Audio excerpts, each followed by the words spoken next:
Well, I think we could probably go ahead and get started. Hopefully Cynthia will be able to join us and maybe the other Jamie as well.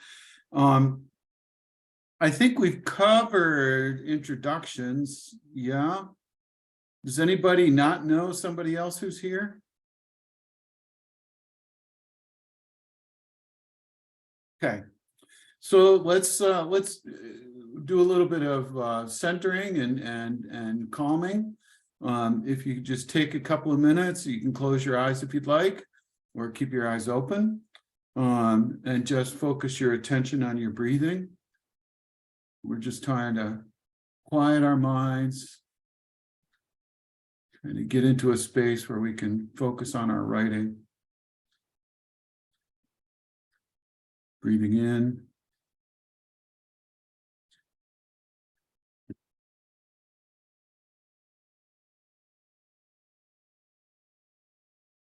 Breathing in.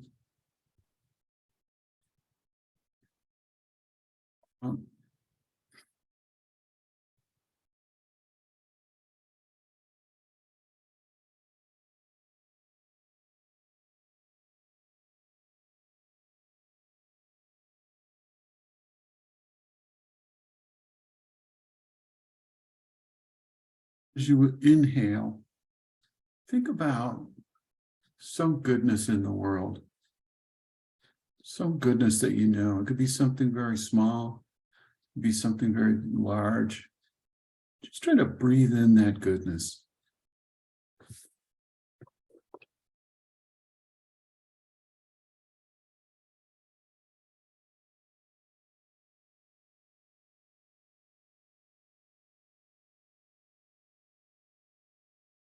As you exhale, is there something that you'd like to put down, something you'd like to set aside?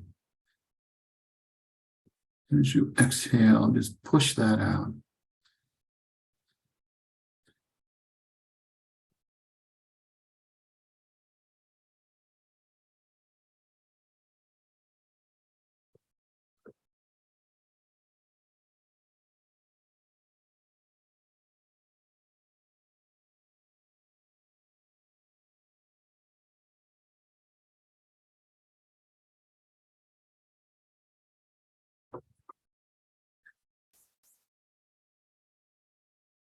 Some of the work we're going to do tonight is kind of grand in scale. We're thinking about all sentient beings. And, you know, in some ways, we're not separate. And so as you inhale, think about those others that you think of as separate, but we know we're all interrelated. We're all, we inter-are, right? To use the Thich Nhat Hanh term. Just breathe in those good people, those people that are important to you, those people you love. Out back to them, your presence and being in their lives.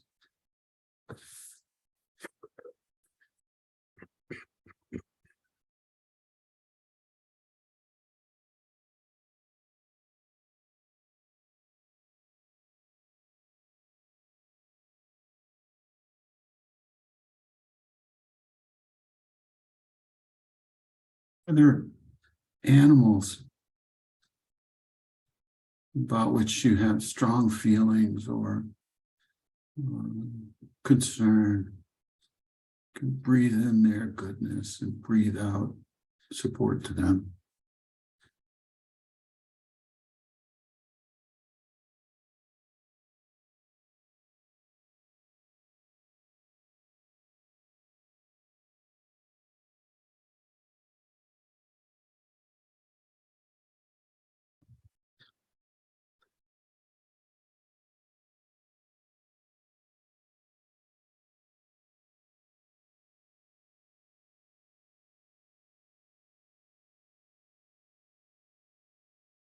Some particular element, like earth, air, water,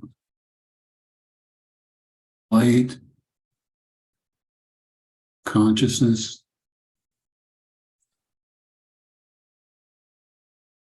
right now. Breathe that in and breathe back into it.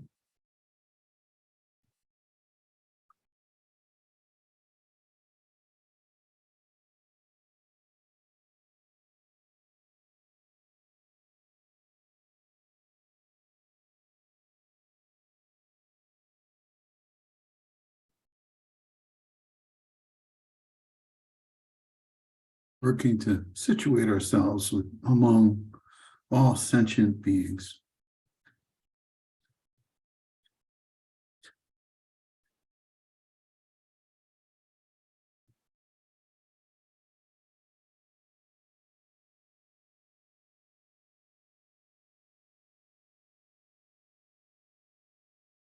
Important to us in positive ways. People about whom we're neutral.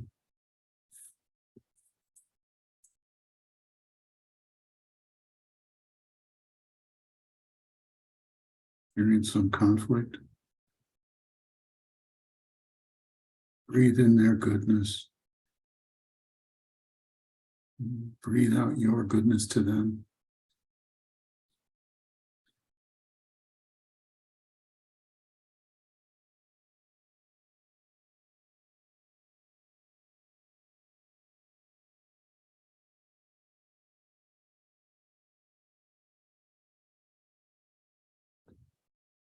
And as we think about our intentions and our motivations tonight, let's try to keep somewhere at the front of our minds this sense of all sentient beings, including ourselves.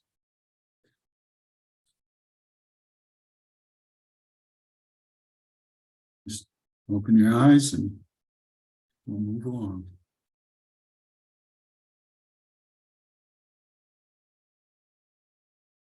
So this is the fourth and final of our workshop series. And I think that this is probably, well, not probably, I mean, the scope is larger here than it has been in the other three combined. You know, what we're working on tonight is gifting through writing to some segment of sentient beings or to all of them. And I think there are some ideas that are, you know, pretty important. You know, one is when we talk about sentient beings, you know, that's interpreted in a lot of different ways. And I looked it up, you know, being the English teacher that I am, I have a dictionary, and I looked it up, and the definition I found was that a sentient being is a being able to perceive or have feelings. And I think, you know, feelings could mean emotion, but it could also be, you know, awareness or response to physical sensation. So you can feel things physically, you can feel things emotionally. And that's a pretty broad spectrum. I mean, and I'm very much willing to believe that there are ways that what we perceive as non-sentient beings could be sentient too, but sentient in ways that we're not aware of or that we're just not attuned to.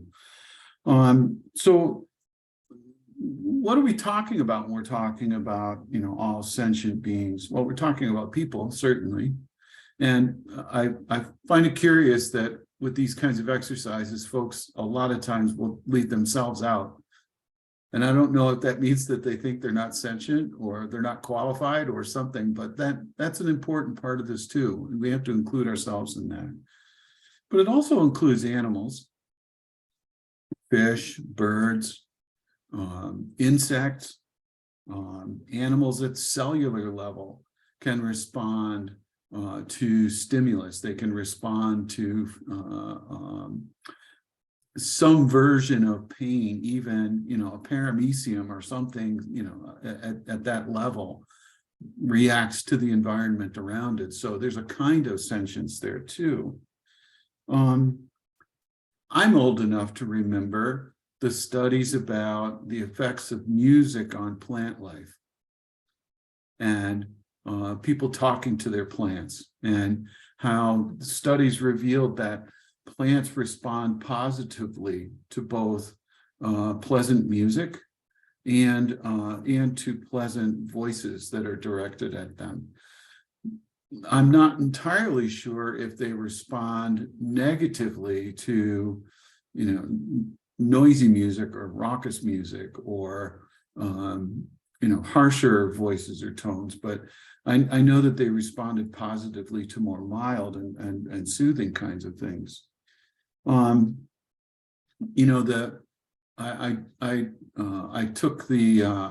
received the 5 mindfulness trainings as part of Thich Nhat Hanh's tradition, and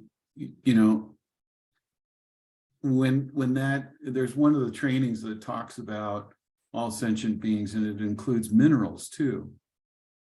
And there are a lot of people who believe that crystals and different kinds of stones have healing properties or have influencing properties, and if that's the case, then maybe they also have a kind of sentience. I don't think it's up to me to decide, but I like the idea of considering what kind of sentience, what kind of sentient beings are available. And this kind of leads back to something that we were talking about last week, I think. The Joni Mitchell song, which I know through Crosby, Stills and Nash, but is actually a Joni Mitchell song, is Woodstock, and the chorus goes, we are stardust, we are golden, we are billion-year-old carbon, and that goes along with that idea that the material out of which sentient beings, you're welcome, Leota. The material that we're made of comes from stars. And I looked this up. Most of the elements, and this is from a website I found, most of the elements in our bodies were formed by stars over the course of billions of years and multiple star lifetimes. However, it is possible that our hydrogen and lithium, which is, I think, about 9.5% of our makeup, actually originated from the Big Bang. So we go all the way back to the beginning. And if you think about it in Buddhist terms, we don't know which life was the first one. We don't know which life will be the last one. There aren't first and last. In fact, it's kind of a continuing cycle that never ends, which seems to kind of work with this kind of universal material, this universe material kind of thinking.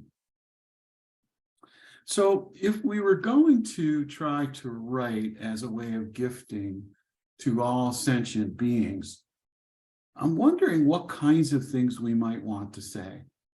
Would we want to instruct? Have we learned something that we want the rest of sentient beings to know and understand? Do we want to advise? Is there something they should avoid, or is there something that they should embrace that they might not think to avoid or embrace on their own? Would we ask something of sentient beings? Would we implore them to do something, be something, give something? We might invite them. We might invite them into community with us in some way. We might evoke them. I don't know about you, but have you noticed how many ghost shows there are on TV? There's a whole range of activity and thinking that people are embracing now, and they're collecting evidence that is dramatic, at least, and even compelling every once in a while. Would we try to describe something? Would it be important for other sentient beings to understand something about our individual experiences? So there's lots of the kinds of things we might put out there as this kind of gifting work. But this all assumes that sentient beings are separate, that they're separated. And that's not a totally unchallenged perspective. Certainly Thich Nhat Hanh's idea about interbeing, that we that we exist together, says that we are not separate. When we talk about impermanence and emptiness, we all share in those same things, so we're all part of that together. This one life is one among many. So would this one identity then be less stable, less significant, less unique because it's one among many? One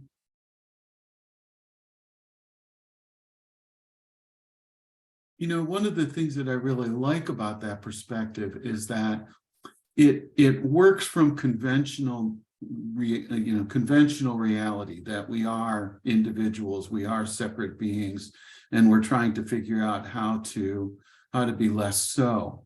And one of the phrases that Thich Nhat Hanh uses most frequently is being with. So let's say you're having an experience where you're feeling a great deal of fear about something. His admonishment is, it's not about pushing it away. It's not about ignoring it. It's about learning how to be with it. Because when we learn how to be with it, we learn how to be more fully ourselves. And that no matter what we say, no matter what words we choose, we really are imputing something. We are applying a meaning to it. We are creating a label for it. And, if you read the label on a can of, baked beans, you know that label is not the baked beans. But it does point to that, right? So it's kind of a marker. And I would say, too, as much as I love writing, as important as I think writing is, words are always representations. They are never the thing itself, right? They are always a representation of some idea or concept that we're trying to work with for whatever reason. And so we have to accept that, writing is a generous and wonderful and generative tool. It's also a great experiential kind of practice, and it can be mindful practice too. But the words that we choose almost never fully represent whatever it is that we're after. So if we can accept that, that's the case, we can not invest those words with expectations that aren't going to be fulfilled. We can be more realistic about what they do. If words are representations rather than objects in and of themselves, if we can accept that, then we can also accept the imperfections in the things that we write. We can also accept the idea that when we are writing, we are creating our closest and best representation of whatever it is, but that it's necessarily not going to be exactly what we're trying to represent. And that also is a great gift to the recipients of any kind of text that we produce, because then it's up to them to take their experience into the words that we create or the words that we share and make meaning of their own. And the best case scenario is that the meaning that they make is similar to the meaning that we intend. But even if it's not, we're still creating an experience that person can have that they wouldn't have had without those words that we provided to them. So one of the things I hope we can take away from these workshops is that perfection is not the goal, because words are necessarily imperfect. We want to get as close as we can. We all worked so hard at good penmanship when we were in school, and some of us got closer than others, but nobody has perfect penmanship either. And because it's always imperfect, that's the gift, that's the gap, that's the opening that allows someone to have an experience with writing that can be powerful and personal and meaningful, not because of the perfection of the words, although the craft is really important, but because of the imperfection and the gaps that are there. And so as we start to think about what we might say, what we might write, what we might create for all sentient beings, a lot of times folks will feel a great deal of pressure that it's got to be perfect, that it's got to be exactly what they want to say, and people have to perceive it in exactly the way that it's intended. But that's not how this works. It doesn't work for us when we're representing our ideas in our journals that are just for us. It doesn't happen in the things that we say, no matter how many things we add to it after we've said that one thing, right? It doesn't happen that way in writing either. And so it's about approximations. It's about getting as close as we can. The craft is in polishing and shaping and making it as close to what we intend as we can get it. And the art is that there's still some room for interpretation on our parts and on the parts of those who receive it. And so at this scale of all sentient beings, a lot of times we end up feeling like we have to be so careful because we don't want to put out something that's wrong or bad or is going to do harm. We can't control that. All we can do is do the best we can with the tools we have on our side of the bargain, and allow it to breathe and have its own life once it's out there. Is this making sense to folks? Yeah? Okay. Yes. Go ahead, Jody. I'm sorry. I just said yes. Oh, okay. Okay. And thank you. Sure. So, if we are going to share something in writing that we are gifting to all sentient beings or other sentient beings, what kinds of things would we want to take up there? What kinds of things would be important? What kinds of things would be meaningful and useful? And so for our first activity, I'd like us to think about if we if we are all part of the same thing. Let's try to make a short list of some things that we all share, some things we all have in common. Okay? Maybe 5, 6 things, 10 if you can do it. I'll stop talking and let you work.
I'll give you about another 30 seconds.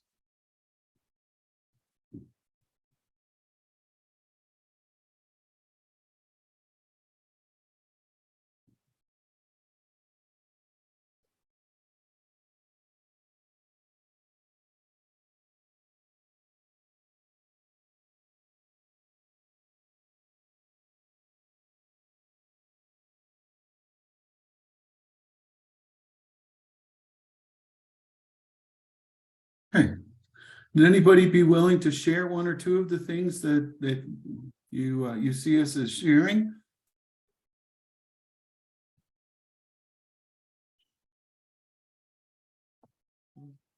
I don't mind.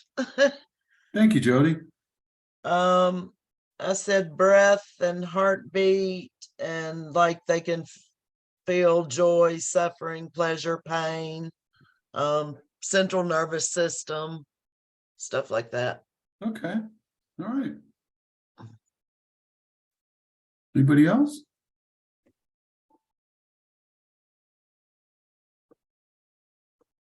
A couple. I had a lot of them. Some of the other ones I had, we all share the same atoms. It's like pretty much the same atoms here on Earth as there were a million years ago, in different formation, but they're the same atom. Yeah. We all share the same global consciousness. Like it's like there's perhaps one global consciousness, and we're all part of that, and the same global consequences for our actions. We all share the same sun, and we all share the same place in the universe. Nice. Anybody else? I might have misunderstood the assignment, because what I did was I was trying to think of things that all sentient beings have in common. Oh, okay. And it was very, very hard to think of anything much because they're so diverse. All I came up with is they feel, because that's kind of the definition. Yeah. They're impermanent. Like whatever they are, that particular form is impermanent. Oh, I like that. And all sentient beings change, like rocks change. Everything changes over short or long time scales. Yeah. They I grow, don't they think you shrink. misunderstood at all. Right? So You it's got like it. I couldn't say things like heartbeat because I'm including like rocks. Yeah. So my list was quite short, and it was quite interesting to kind of. I was glad I realized the impermanence thing, that like all sentient beings are impermanent. But some over gigantic lifetimes. Yeah. Well Yeah. done. Thank you. Thank was you all for interesting, sharing. I yeah. appreciate it. So let's take the other side of that kind of question now. And if we are separate, or even if it's just in conventional reality rather than ultimate reality, what do we have that's unique? And this would be about each of us individually. What makes us unique? And I'll give you a couple of minutes to make a short list there too. Humans, or us in particular, ourselves? Us in particular. Oh, okay. I mean, you could do humans if you want, but I was thinking more individual people, us as individual human beings.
Give you about another 30 seconds.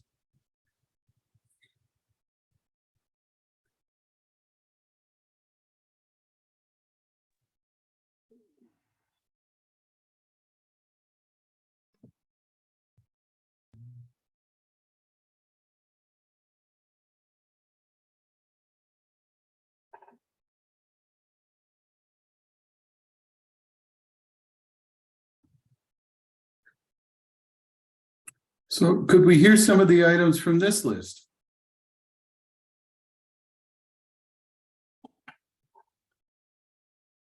That one was hard. Yeah. Yeah. And it's funny, wouldn't you think, since the way we are encouraged to think about our lives and existence is that we're individuals interacting with other individuals, wouldn't it make sense that it would be easier to say something about ourselves individually than it would to be able to say something about ourselves collectively or among all sentient beings? Because I kept thinking like technology and creativity, some things that animals do, I think is very creative, and they do invent things. But I thought then, okay, computers and electricity, they don't have that. And then I thought about speech. I realized they communicate with each other, but not like this. But yeah, I mean, that was a hard one, I think.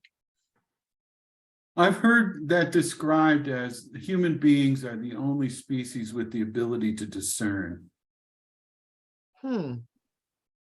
I'm not sure I buy it, but because some Yeah, human but beings I know are not discerning at all. Mm-mm. Well, and I think some animals are, so no, I don't. Probably, yeah. Anybody else? I might have done it wrong because I got a big old list. That's how You you're can't the get it wrong, man, Jamie. Jamie. So I was looking at what each of us has that's like unique to us. It had our perceptions, our experience of the world, which is also our perceptions, our bodies, our minds, our DNA, our relationships, our sense of self, our families, the space we occupy in any moment, our memories, our life path, and our dreams. Nice. Well done. Wow. I had a few of them, but my list is much shorter. One. Jamie won. Leota, would you like to share anything? And you really can say no. I thought this one was easier, and I put my tattoos, and my path. So like Jamie put my path, the assemblage of objects that I own at any given time, and probably my ethnicity mix and my upbringing. Well done. Okay, so you've got these two lists and you've got a plethora of options before you. Go through the two lists and I'd like you to either underline or circle or somehow mark out 2 or 3 of these items that you think are particularly important. And you can decide what important means.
So what I'd like you to do now is I'd like you to pick one of the items that you just underlined or circled or marked out in some way.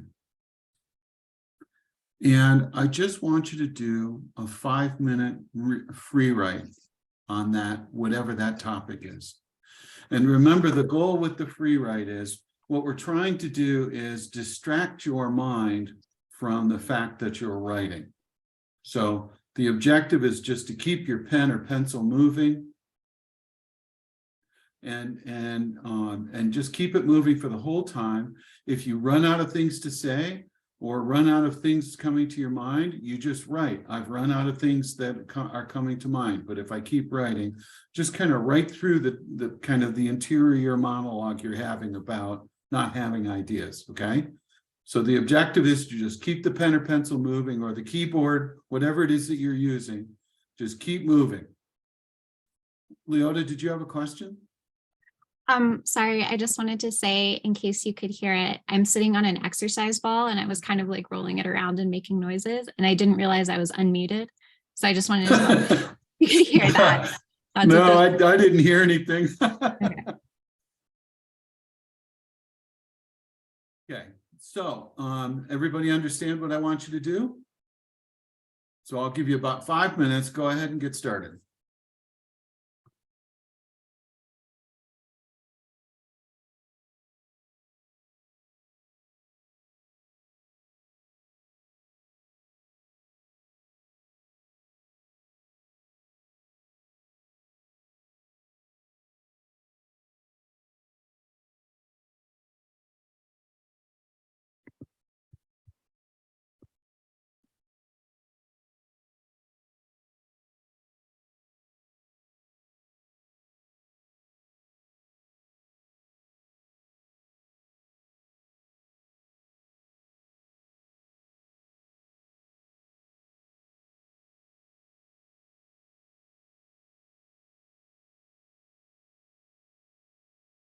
And remember, you can use symbols from your asemic writing last week too, if you want to use them.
We've got about a minute left.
Okay. So, did anybody write something they liked? Yeah? Could we hear a little bit?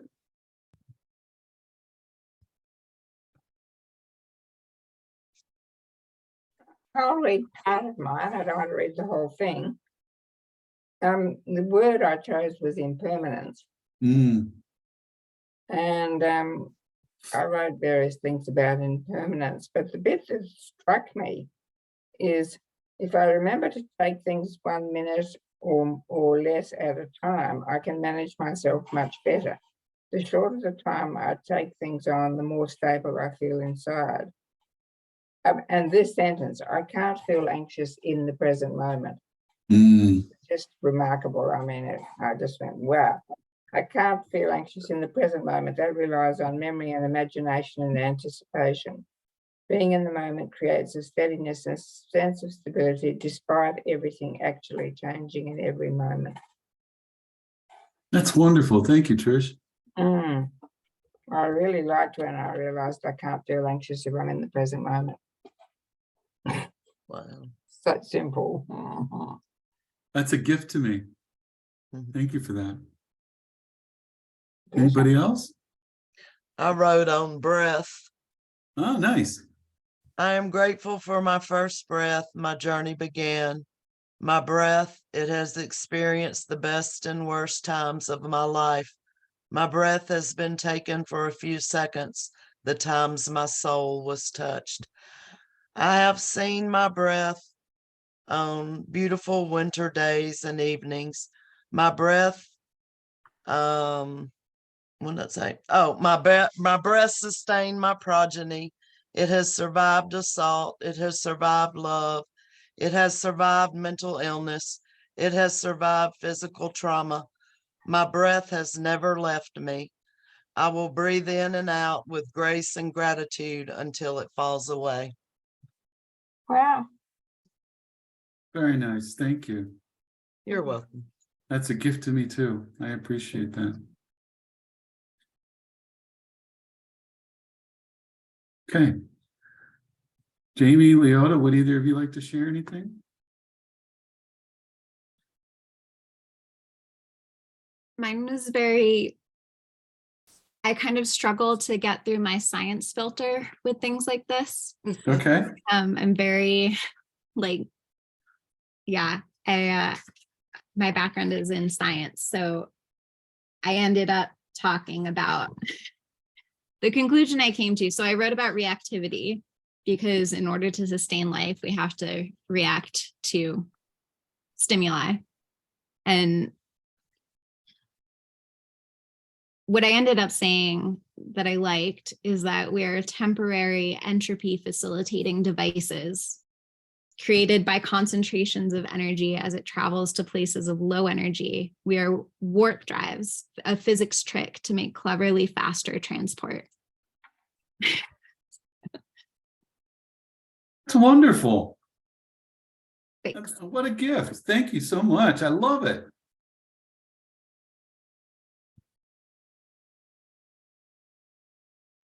And that's all connected to things I learned in class. It's not just like I'm going off on my own thing. You know, you can go wherever you want to. That was wonderful. I'll follow you wherever you go. Thank you. Sure. Jamie, did you want to share anything? I went on, we all share the same global consciousness, and it really became a question about, well, how did we lose that? Like, how do we lose the sense of that? And towards the end, I came to a sort of a conclusion. And it's like,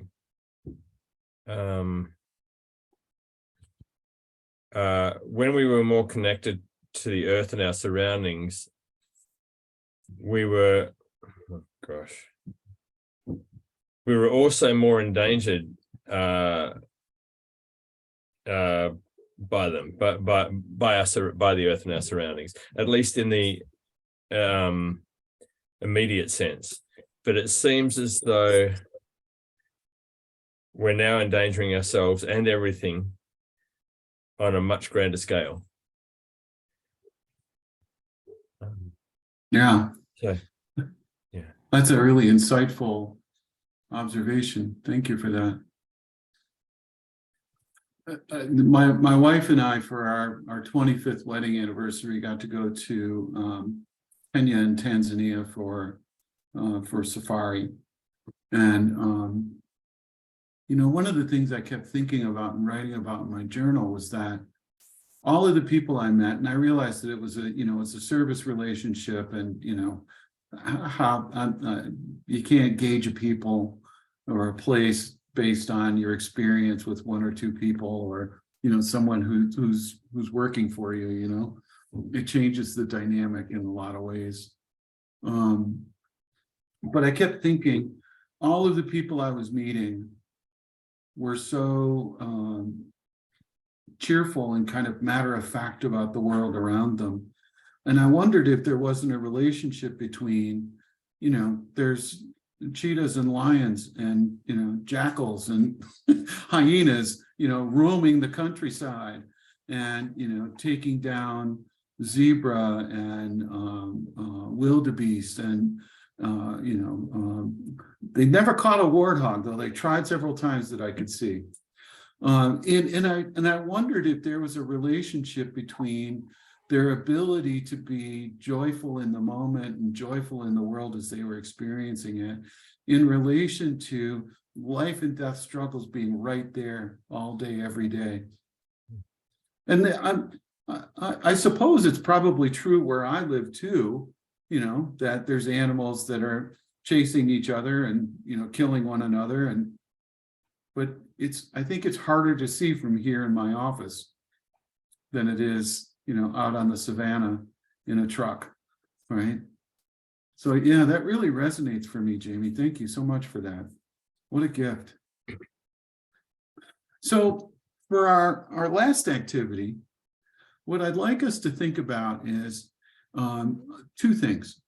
One, what would we like to say? Well, what would you like to say about the topic that you've chosen to other sentient beings? And what's the best thing that you could say about it right now with the options that are available to you at the moment?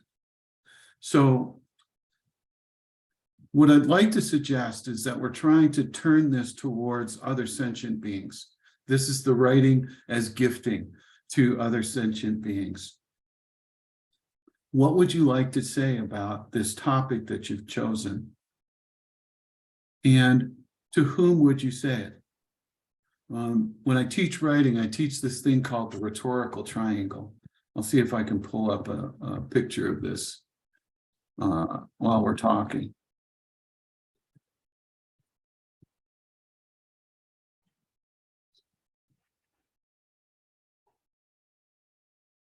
Share my screen. Let's see if I can do this. Can you see that? So the rhetorical triangle has, of course, three points on it. And, when you're talking about writing, the 3 points are there's the writer, there's the context, and there's the audience. Most of the time when you see this rhetorical triangle and it's applied to writing, it's the writer, it's the medium for the writing, whatever the text is, and the audience. But ethos is, how am I presenting myself to the world? Pathos is what kind of relationship am I trying to build or sustain with my audience? And logos is the device or the medium that you're using. So it's the persona you're trying to project, the relationship you're trying to create, and the medium you're using to do that.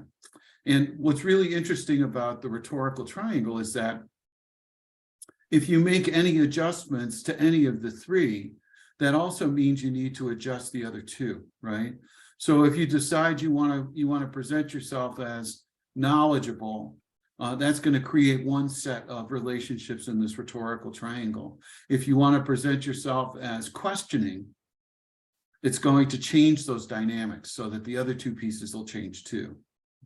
So, and one of the obvious things would be, for logos or for the medium that you would use, if you're trying to present yourself as knowledgeable, we would tend to make more kind of declarative statements. Whereas if we were trying to present ourselves as inquisitive, we might use questions instead.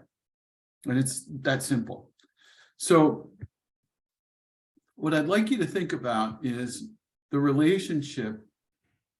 What sentient beings are you thinking about? And it's much easier. I mean, and I talk with my students about this a lot. There are many, many teachers who say, just write for a general audience, which they think is a gift. They think it makes it easier, but it doesn't. It makes it much, much more difficult because then you have to accommodate everyone. Whereas if you choose a specific audience, and in our case, some segment of sentient beings or the entirety of sentient beings, it makes it easier because we can make decisions about what they know and what they don't know, about what their experience is and what their experience might not be, what we share in common, what makes us different, right?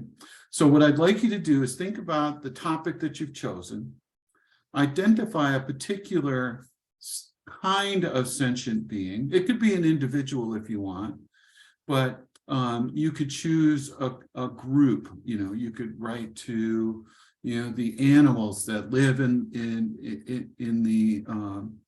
the trees and lawns around your house. It could be women who have overcome adversity. It could be insects. It could be trees. It could be a particular tree. You get to decide. And the more specific you can be, the more manageable this task becomes because the less range you have to deal with. And then think about what is it that you want to say to them about this. So identify a recipient, an audience, think about what the message is, and then try to write to them. Okay, does this make sense? Okay, I'm going to give you about 5 minutes and then check in with you.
We have about a minute left.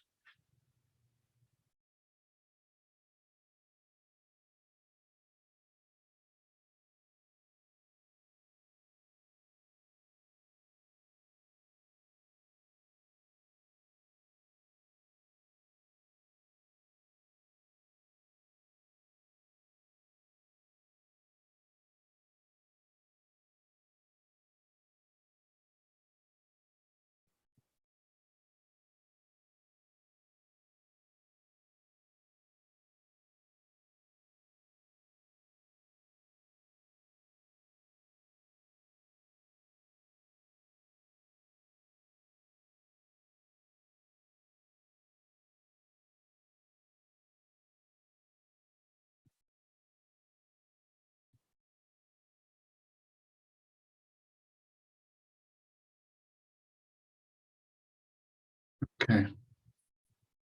Now, I'd like to add another wrinkle to this.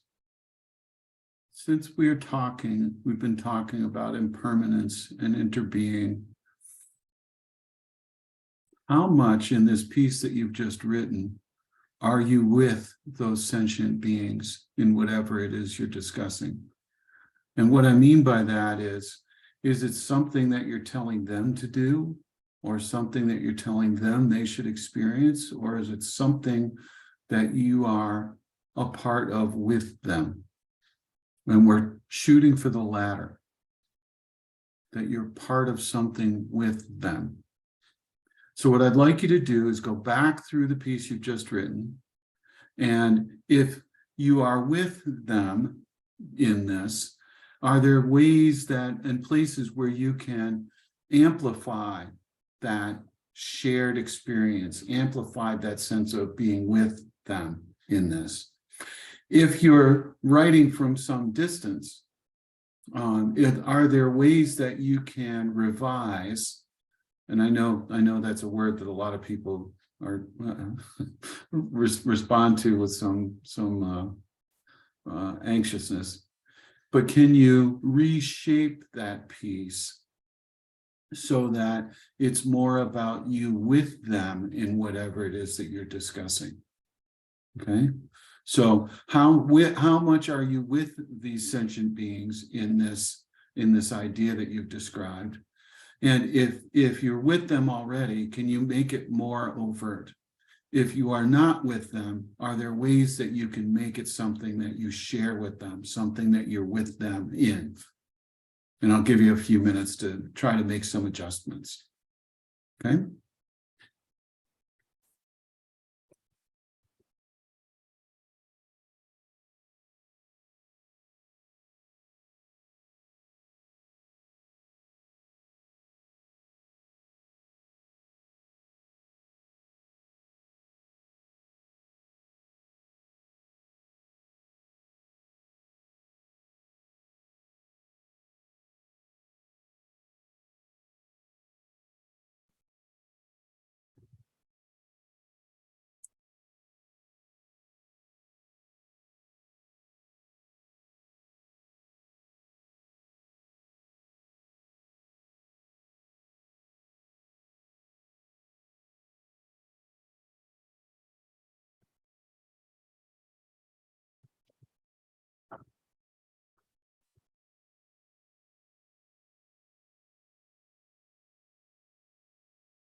About another minute.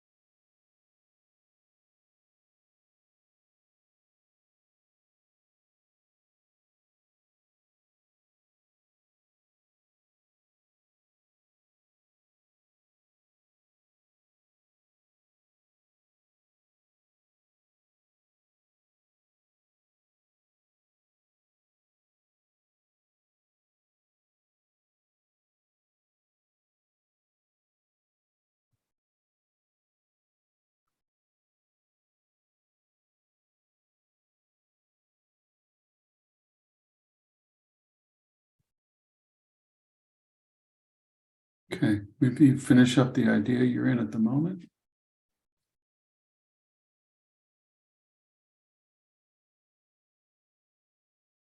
Would anybody like to share what they've come up with?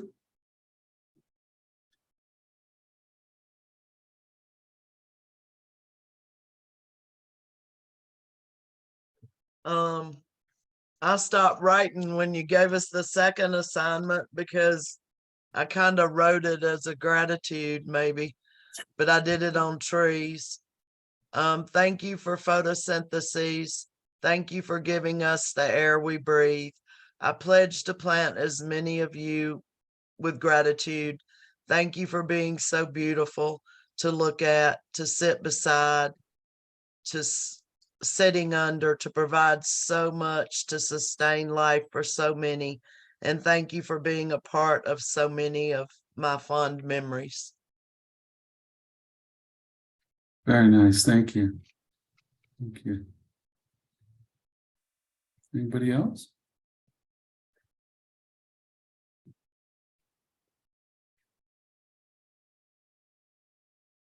Remember, we're not looking for perfection. We're just looking for expression and experience, yeah?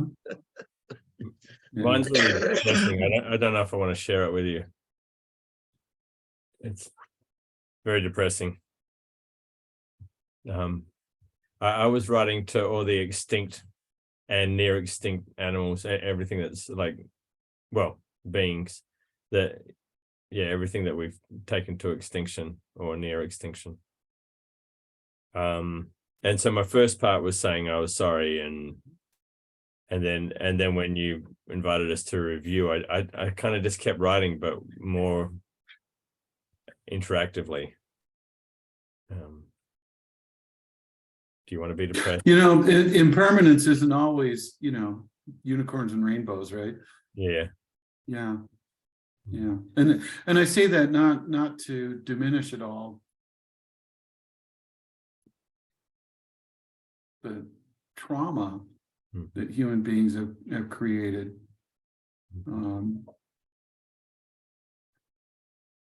But to say we have to accept that part of it too. Yeah. Thank you, Jamie. Okay. Do you want me to share it, or? Yeah, if you want to. I don't want you to feel forced. Okay. All right. So I'm just going to read the last piece. I'm sorry, and I know these words must seem hollow in light of the fact that I've been a willing participant in the carnage, that I've done that I've done so little to support you.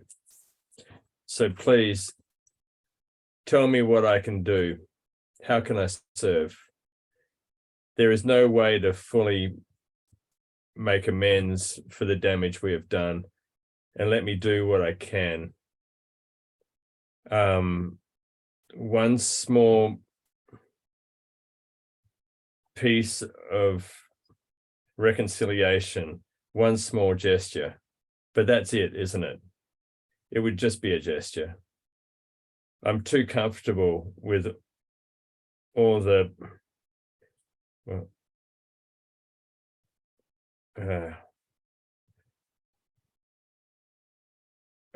I'm too comfortable with all something to really be authentic here. I'm not willing to suffer as you have, and for that, I'm sorry too. That's wonderful. And I'm pretty sure you're not the only one who feels that way. And what a gift it would be for someone who's struggling with that to be able to hear it or read it. That's wonderful. Thank you. Anybody else? We've got time.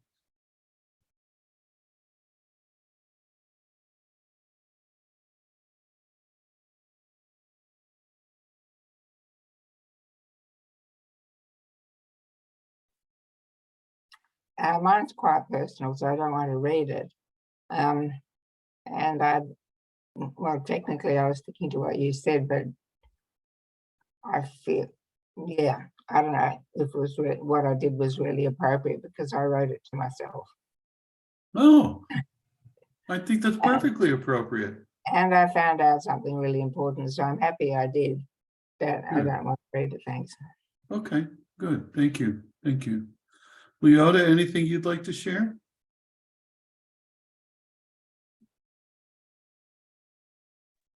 I was just trying to get two parties in conflict to get along.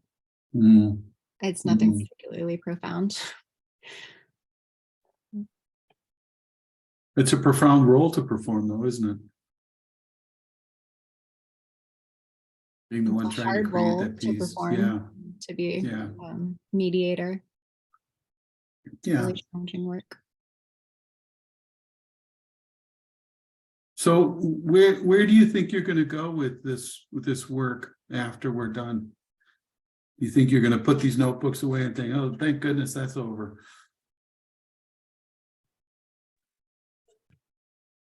No, might- there's some pieces that I'm going to remember. Yeah. I know where I'm going. I'm going straight into our Eco Sattva group, which is addressing these very issues. Yeah, yeah, good for you. Good for you. Because, one of the things that writing does for us is it helps us to identify what we need to, what kind of care we need to provide for ourselves. When we think about writing, we generally try to think of it, or tend to think of it as pushing something out to someone else. But, the utility of writing is often much more profound for the writer than it is for the reader. And I think that's perfectly okay. I think that's a really good thing. And the gifting part of it is not always directed at others either. I mean, it can be, and maybe this is just my own peculiar thing, but I like giving good gifts because I enjoy it for myself. Huh. I enjoy that the gifts are things that people want and enjoy and can use, but I enjoy it for myself too. I'm much better at giving gifts than I am at getting them. Because I always feel like I'm not quite saying the right thing. It's like, oh, thank you. That's, yeah. So the writing part for me, the cards, the notes, the conversations are really the thing that's most important to me about gifting. And, using writing as gifting, I think, is a really smart way to pay attention to what's happening for us, even while we're trying to pay attention to what's happening for someone else or other beings, all sentient beings, or just that little shrub out in front of our house or whatever it might be.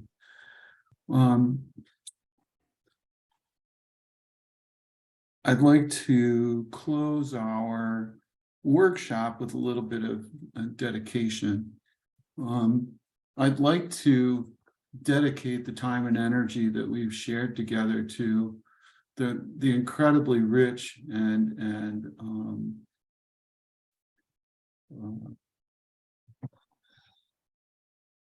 inspiring writing that you've all been doing over the last few weeks.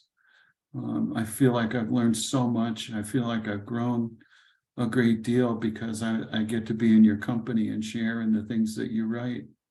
I hope it feels like you got something useful and something meaningful out of it as well. But this is that gifting thing, where I take care of myself in the gifting as well as try to take care of other people. I'd like to dedicate our work together to our own, collective and individual well-being. I wish you all well. I wish you all well with your writing. I wish you all well with everything. And I hope that writing gets to be a part of your meaning making for yourself and for others around you. I'm happy to, let me put my contact information in the chat.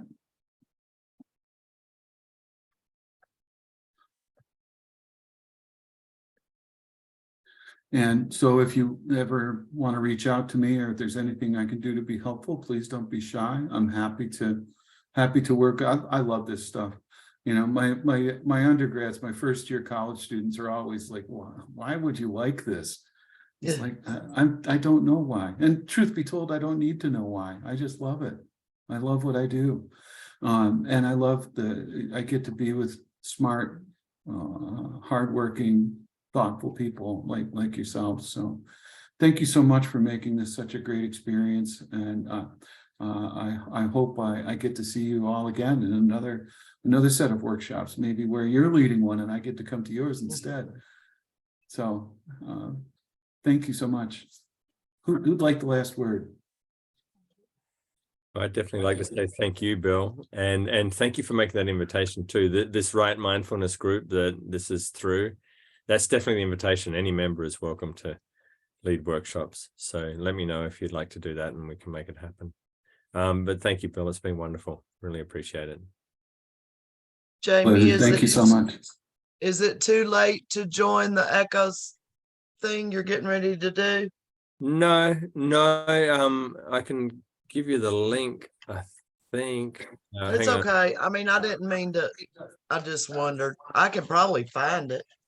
Well, the link to join our group, hang on, it's a little complicated. So hang on, let me see what I can find here. And thank you all for letting me join this evening. I really appreciate it. And I love to read and write. So anytime I see this up here, I'm like, I want to do it. I'm so glad you could be here with us, Jody. Thank you. And thank you so much, Bill, and thank you, Jamie, for setting it up through a platform that I would know about it. So it's been great.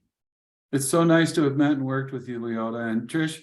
It's been a real treat getting to know you. And I think I would have been intimidated if I'd known you were Jamie's mom earlier. So I'm glad you didn't tell me until tonight. I'm really not a scary person. Well, no. There you go, Jody. There's the link. That's the first one that'll get you started. And if I see it come in, I'll share the rest of it. Okay. Anything else before we go? Thank you all you. so much. Take care. Thank you. Mhm. Right. I just wanted to say also thank you to everyone for sharing your writings, because they were Yes. like, they definitely, some of those things will really stick with me. So, Mm. Thank you. Thank you. Thank you. I enjoyed your scientific. I enjoyed that information very much. I love science. thank you for humoring me. Yes. Thank you. Thank you, everyone. All right. Good night, everybody.